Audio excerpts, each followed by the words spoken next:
اس کو بھی سمجھ سکیں. لیکن آپ کتنی بھی سیٹلائٹ سے امیجز نکال لیں, اگر آپ یہ سب جاننے کے بعد اس کے جواب میں تیاری نہیں کر رہی تو آپ کر رہے تو کیا ہی حاصل کریں گے.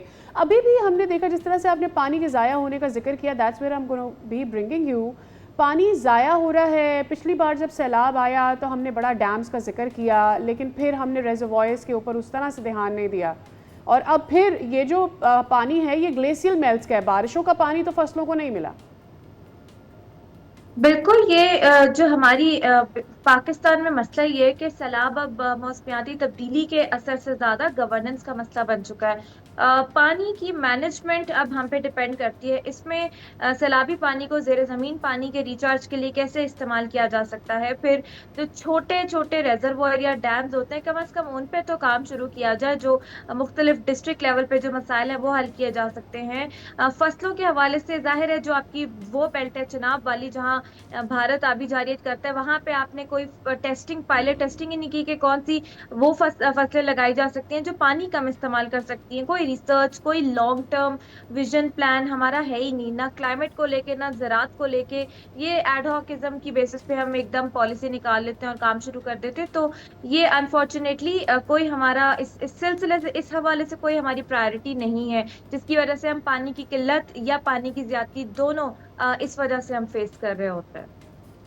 ٹھیک ہے ڈاکٹر زینب نعیم, بہت شکریہ آپ کے وقت کے لیے. اور جیسا کہ آپ بھی کہہ رہی تھی کہ اس سال کچھ بہتری ضرور نظر آئی ہے, لیکن اس کی وجہ یہ بھی ہے کہ موسم نے بھی وہ تیور نہیں دکھائے جو پچھلے سال دکھائے تھے. آگے چل کے اس موضوع پہ مزید بھی آنے والے شوز میں بات کریں گے کہ ہماری پریپیئرڈنس, الرٹنس کہاں تک پہنچی ہے. لیکن ایک بہت اہم معاملہ جو اس وقت زبان زد و عام خاص ہے, اور وہ کراچی کا نوجوان تاجر میر رضا قتل کیس. اس میں تحقیقات کا دائرہ اب مزید وسیع ہو گیا ہے, اور سی ٹی ڈی نے مقتول کی سمارٹ واچ ان لاک کر لی ہے, جس سے اہم ڈیجیٹل شواہد حاصل ہونے کا دعویٰ کیا جا رہا ہے. ایبسلیوٹلی, ہمیں یاد رکھنا چاہیے کہ اسمارٹ واچ سے آپ کسی کی دل کی کیفیت کو, اس کا کتنا واک ہے, اور سب یہ چیزیں ڈیٹیل میں حاصل کر لیتے ہیں, جس کی وجہ سے ڈیٹیکٹ کیا جا سکتا ہے کہ کیا کوئی شخص کسی سٹریس میں تھا, اور اس طرح کی ڈیٹیلز. ادروائز تو فون پہلے ہی حاصل کر لیا گیا تھا, اس سے بہت ساری ڈیٹیلز پہلے ہی آ گئی ہوں گی ٹرانزیکشنز.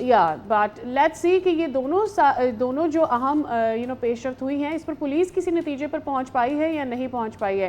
اب جو سی سی ٹی کے مطابق اسمارٹ واچ سے لین دین اور دیگر اہم جو معلومات ہیں وہ بھی حاصل کر لی جائیں گی, اور موبائل فون کا ڈیٹا جو حذف کیے جانے اور فون کا لاک تاحال نہ کھلنے کی بھی تصدیق ہے. تو اب ایک طرف یہ ہے, اور دوسری جانب پولیس سرجن نے ابتدائی پوسٹ مارٹم میں عام سوالات اٹھائے ہیں, اور مقتول کے اہل خانہ مسلسل یہ موقف اختیار کیے ہوئے ہیں کہ پولیس کے اوپر وہ ٹرسٹ نہیں کر پا رہے ہیں. خرم گلزار ہمارے نمائندے ہمارے ساتھ موجود ہیں, ان سے بات کرتے ہیں. خرم, سب سے پہلے تو جو لیٹسٹ ڈیولپمنٹ ہوئی ہے, جو ان کی سمارٹ واچ ہے اس کو ان لاک کیا گیا ہے, پولیس اس سے کیا ریٹریو کر پائی ہے انفارمیشن, اگر آپ ہمیں بتا سکیں تو.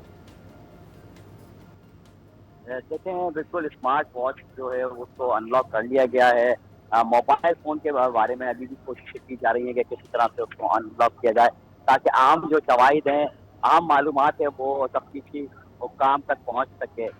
جو اگر ہم ڈیجیٹل واچ کی بات کریں تو اس سے جو چیک کی گئی تھی, جو اس میں نوٹیفیکیشن موجود تھے, جس میں کچھ ٹرانزیکشن کی سامنے آئی ہیں, کچھ میسیجز تھی جو موصول سامنے آئے ہیں, جس کا ذکر ہم نے کل بھی کیا تھا کہ 3 کروڑ روپے کی بات تھی, جو کہ میسج کیے گئے تھے کہ اس کو ضرورت ہے. اسی طرح سے وہ چیزیں بھی سامنے آ چکی ہیں. اب معاملہ صرف اس طرح پہ کہ یہ جو لاش ہے, یا لاش یہاں سے کیسے آئی ہے, یا لاش قتل کیا گیا ہے, کیونکہ جائے وقوع سے جو بلڈ ہے وہ نہیں مل سکا ہے. اس کے بارے میں کوشش کی جا رہی ہے, کیونکہ وہ مٹی کا تیل تھا. لیکن جو پولیس سرجن ڈاکٹر سمیہ ہیں, ان سے ہماری بات کہنا یہ ہے کہ اس جگہ کی مٹی کو بھی دیکھا جاتا ہے, اس کی ڈیپ چیک کی, کیونکہ ایک انسانی جسم میں 5 میٹر کے قریب جو ہے وہ بلڈ موجود ہوتا ہے. جو وہ بلڈ, اور جو موت ہوئی ہے وہ بلڈ بہنے کی وجہ سے موت واقع ہوئی ہے. تو یہ ساری چیزیں اس کے اوپر تحقیقات ہو رہی ہے. پھر وہ انٹری اور ایگزٹ کی بات بھی سامنے آئی ہے کہ جو پوسٹ مارٹم رپورٹ ابتدائی پائی گئی تھی, اس میں کچھ بات ہیں کہ جو ہے وہ کمر کی طرح جانب سے جو ہے وہ ماری گئی ہے, اور وہ باہر ہوئی ہے. حوالے سے ایک بار پھر جو ہے وہ جو تفتیش کار ہیں ان کو مشکلات پیش آ رہے ہیں سارے معاملات میں, کیونکہ ایمبولینس کی جو رپورٹ بہت اس کیس میں عام اختیار کر گئی ہے. اب دیکھنا یہ کہ جو اہل خانہ ہیں ان کو پہلے بھی یہی کہنا تھا کہ ان کے بیٹے کو قتل کیا گیا, لیکن کچھ شواہد ایسے سامنے آ رہے ہیں جس سے یہ سارا معاملہ جو ہے خودکشی کی جانب جا رہا تھا. لیکن اس بار پھر اس معاملے نے یو ٹرن لیا ہے. ممکن ہے کہ ہو سکتا ہے کہ دوبارہ سے پوسٹ مارٹم کی جو رپورٹ ہے اس کا معائنہ کیا جائے اور اس کو اور تمام جو بلڈ ہے انٹری ایگزٹ پوائنٹس ہیں جو باڈی کے ان کی جو تصاویریں موجود ہیں ان کو دوبارہ معائنہ کیا جائے اور ممکن ہے کہ شاید دوبارہ میڈیکل بھی کرایا جائے اچھا تاکہ یعنی کیس کو مزید شفاف ایک تو کیا یہ جائے. جو پوسٹ مارٹم رپورٹ آئی ہے اس میں ایک چیز تو واضح ہے کہ گولی کا جو نشان ہے جو بڑا سوراخ ہے وہ سامنے ہے. جب انٹری ہوتی ہے اگر سامنے سے گولی ماری جائے تو سامنے چھوٹا اور پیچھے بڑا سوراخ ہوگا. یہاں پہ پیچھے چھوٹا آگے بڑا سوراخ ہے جس سے پولیس سرجن اس چیز پہ پہنچی ہے کہ یہ ایک تو پیچھے سے گولی ماری گئی ہے, تشدد زدہ لاش بھی ہے یہ, لیکن خون وہاں سے نہیں ملا. جو علاقہ بتایا جا رہا ہے جوہر کا بلاک 1 اور شادی قلعہ کے بیچ کا علاقہ, اور وہ بہت دشوار گزار علاقہ ہے. وہ کوئی وہاں چڑھ کے تو کوئی جھگڑا پھڈا بھی نہیں کر سکتا, چڑھائی بھی نہیں ہو سکتی وہاں پہ. تو وہاں پہ کیا ہوگا, اس کا مطلب یہ کہ اس کو مارا کہیں اور گیا ہے, اس کو پھر یہاں لا کے ڈمپ کیا گیا ہے. اگر ایسا ہے تو پولیس اب تک سی سی ٹی وی فوٹیجز سے ٹریک کر پائی ہے یہ موومنٹ ساری؟ دیکھیں ابھی صرف جو سی سی ٹی وی فوٹیج ہیں وہی حاصل کرنے کی کوشش کی جا رہی ہے. مزید سی سی ٹی وی فوٹیج سامنے آئی ہے. 29 جولائی صبح 8 بجے کی سی سی ٹی وی فوٹیج ملی ہے جس میں یہ دیکھا جا سکتا ہے کہ جو ایک کچرا چننے والا ہے وہ باڈی کے اطراف ہی گھومتا ہوا دکھائی دے رہا ہے, کیونکہ باڈی 29 جولائی کی 11 بجے ملی ہے. اور یہ جو کچرا چننے والا سی سی ٹی وی میں دکھائی دے رہا ہے یہ 8 بجے صبح کا ہے. تو ممکن طور پہ جو کام ہے ان کا یہ کہنا ہے تفتیش کام کا کہ اگر یہاں پہ پسٹل موجود بھی تھا تو ممکن ہے کہ یہ کچرا چننے والا اٹھا کر لے گیا ہے. اب کچرا چننے والے کو بھی تلاش کیا جا رہا ہے, اس کی بھی شناخت کی جا رہی ہے اور پھر اس کو بھی حراست میں لے کے اسی طرح سے پوچھ گچھ کی جائے گی کہ آیا کہ یہاں تو کچھ سیمپل اٹھایا تھا یا اس نے یہاں دیکھی تھی. کیونکہ جو 28 جولائی کی بات کریں تو 28 جولائی کے دن کی اوقات میں نرسری پہ جو ایک شخص موجود ہوتا ہے اس نے پولیس کو یہی بیان دیا کہ اس نے 28 جولائی کو یہاں کوئی ڈیڈ باڈی نہیں دیکھی. تو اب مزید چیزیں جو ہے وہ یہی سامنے آ رہی ہیں کہ کیا جو مقتول تھا رضا اس کو قتل کر کے یہاں لا کے پھینکا گیا ہے یا کیا معاملہ ہے. یہ تمام چیزیں جو ہے وہ ہمارے نشان بن چکی ہیں, لیکن بہت ساری اہم چیزیں اور اہم معلومات حکام تک کو موصول ہو چکی ہے. کوشش کی جا رہی ہے کہ جو وہ آئی فون ہے اس کو بھی انلاک کیا جائے تاکہ جو چیزیں رہ گئی ہیں وہ بھی سامنے آ ڈیفینیٹلی یہ ایک ڈیولپنگ سٹوری ہے اور ہر کوئی خاص کر کے کراچی والے اس کے اوپر بہت ہی سیڈنڈ ہیں کہ اس صورتحال کو ابھی تک اسیس نہیں کیا جا سکا. شکریہ آپ کے وقت کے لیے. اس پر مزید ڈیٹیلز آتی رہیں گے, اپنے ویئرس کے ساتھ شیئر کرتے رہیں گے. یہاں پر ہم لینے ایک بریک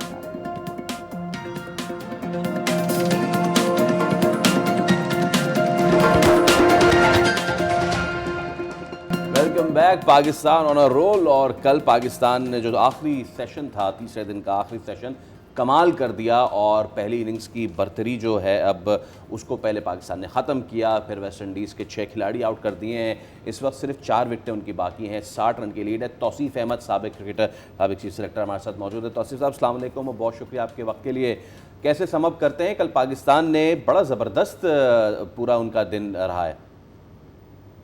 جی تو بہت جیت جو ہے وہ کافی کچھ کر دیتے, لیکن اس کو ہم پورے اس سے دیکھیں تو یہاں سے گئے ہوئے عبداللہ شفیق نے جو ہے بہت ہی زبردست کرکٹ کھیلی ہے. اور میں سمجھتا ہوں کہ ایک پریشر بہت ہوتا ہے کسی نئے پلیئر پہ جانے کے بعد جو ہے, لیکن انہوں نے کیا کرکٹ کھیلی ہے اور آئی تھنک پاکستان کو ڈرائیونگ سیٹ پہ لا کے کھڑا کیا ہے.